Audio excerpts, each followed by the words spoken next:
متی کی انجیل اور اس کا 16واں باب جو 28 آیات پر مشتمل ہے۔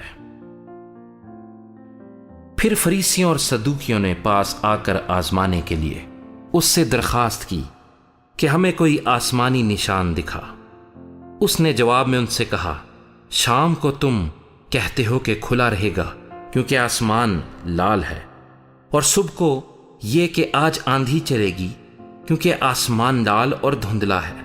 تم آسمان کی صورت میں تو تمیز کرنا جانتے ہو، مگر زمانوں کی علامتوں میں تمیز نہیں کر سکتے۔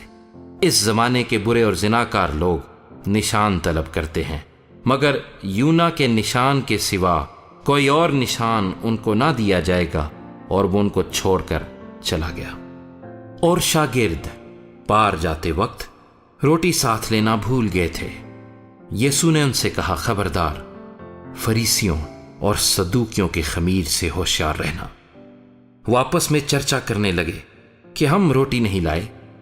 یسوع نے یہ معلوم کر کے کہا، اے کم اعتقادو، تم آپس میں کیوں چرچا کرتے ہو کہ ہمارے پاس روٹی نہیں؟ کیا اب تک نہیں سمجھتے؟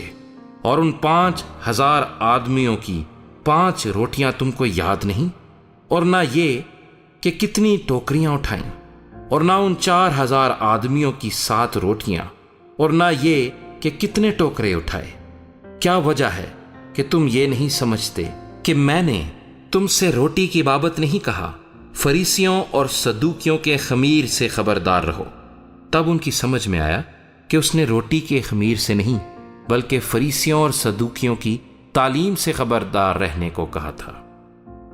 جب یسوع کیسریا فلپی کے علاقے میں آیا تو اس نے اپنے شاگردوں سے یہ پوچھا کہ لوگ ابن آدم کو کیا کہتے ہیں؟ انہوں نے کہا، بعض یوحنا بپتسمہ دینے والا کہتے ہیں، بعض ایلیا، بعض یرمیا یا نبیوں میں سے کوئی۔ اس نے ان سے کہا، مگر تم مجھے کیا کہتے ہو؟ شمعون پطرس نے جواب میں کہا، تو زندہ خدا کا بیٹا مسیح ہے۔ یسوع نے جواب میں اس سے کہا، مبارک ہے تو شمعون بر یونا، کیونکہ یہ بات گوشت اور خون نے نہیں بلکہ میرے باپ نے جو آسمان پر ہے تجھ پر ظاہر کی ہے۔ اور میں بھی تجھ سے کہتا ہوں کہ تو پطرس ہے، اور میں اس پتھر پر اپنی کلیسیا بناؤں گا، اور عالم ارواح کے دروازے اس پر غالب نہ آئیں گے۔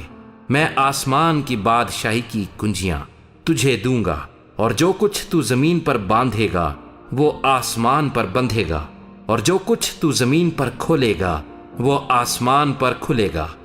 اس وقت اس نے شاگردوں کو حکم دیا کہ کسی کو نہ بتانا کہ میں مسیح ہوں۔ اس وقت سے یسوع اپنے شاگردوں پر ظاہر کرنے لگا کہ اسے ضرور ہے کہ یروشلیم کو جائے اور بزرگوں اور سردار کہنوں اور فقیہوں کی طرف سے بہت دکھ اٹھائے اور قتل کیا جائے اور تیسرے دن جی اٹھے۔ اس پر پطرس اس کو الگ لے جا کر ملامت کرنے لگا کہ اے خداوند، خدا نہ کرے یہ تجھ پر ہرگز نہیں آنے کا۔ اس نے پھر کر پطرس سے کہا، اے شیطان، میرے سامنے سے دور ہو، تو میرے لیے ٹھوکر کا باعث ہے، کیونکہ تو خدا کی باتوں کا نہیں بلکہ آدمیوں کی باتوں کا خیال رکھتا ہے۔ اس وقت یسوع نے اپنے شاگردوں سے کہا کہ اگر کوئی میرے پیچھے آنا چاہے تو اپنی خودی کا انکار کرے اور اپنی صلیب اٹھائے اور میرے پیچھے ہو لے۔ کیونکہ جو کوئی اپنی جان بچانا چاہے اسے کھوئے گا، اور جو کوئی میری خاطر اپنی جان کھوئے گا اسے پائے گا۔ اور اگر آدمی ساری دنیا حاصل کرے اور اپنی جان کا نقصان اٹھائے تو اسے کیا فائدہ ہوگا؟ یا آدمی اپنی جان کے بدلے کیا دے گا؟ کیونکہ ابن آدم اپنے باپ کے جلال میں اپنے فرشتوں کے ساتھ آئے گا، اس وقت ہر ایک کو اس کے کاموں کے مطابق بدلہ دے گا۔ میں تم سے سچ کہتا ہوں کہ جو یہاں کھڑے ہیں ان میں سے بعض ایسے ہیں کہ جب تک ابن آدم کو اس کی بادشاہی میں آتے ہوئے نہ دیکھ لیں گے، موت کا مزہ ہرگز نہ چکھیں گے۔